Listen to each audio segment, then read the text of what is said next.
रे ए सजनिया रे ए जहुरिया रे ए सजनिया रे नहीं जिए सका मैं तोर बिना आज खावा तो किरिया रे नहीं जिए सका मैं तोर बिना आज खावा तो किरिया रे।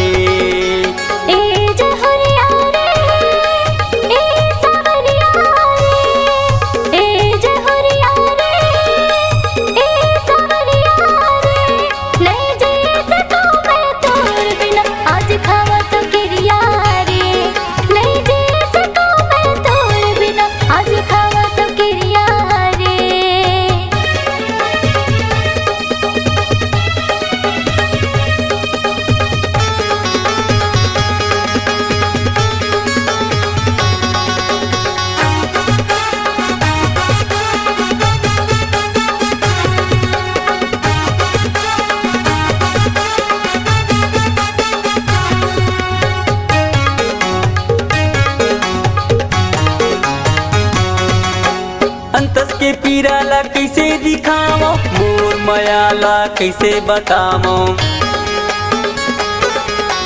बिन पानी के मछली तड़पत मया तोर बर ऐसने बरसे।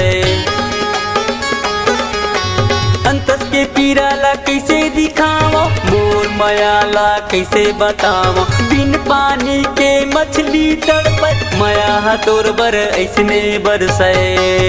डोली लेके आऊं मैं तोर अंगना मारे डोली लेके आऊं मैं तोर अंगना मारे नहीं जिए सका मैं तोर बिना आज खावा तो किरिया रे नहीं जिए सका मैं तोर बिना आज खावा तो किरिया रे।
डोली लेके आऊं मैं तोर अंगना मारे डोली लेके आऊं मैं तोर अंगना मारे नहीं जिए सका मैं तोर बिना आज खावा तो किरिया रे नहीं जिए सका मैं तोर बिना आज खावा तो किरिया रे नहीं जिए सका मैं तोर बिना आज खावा तो किरिया रे।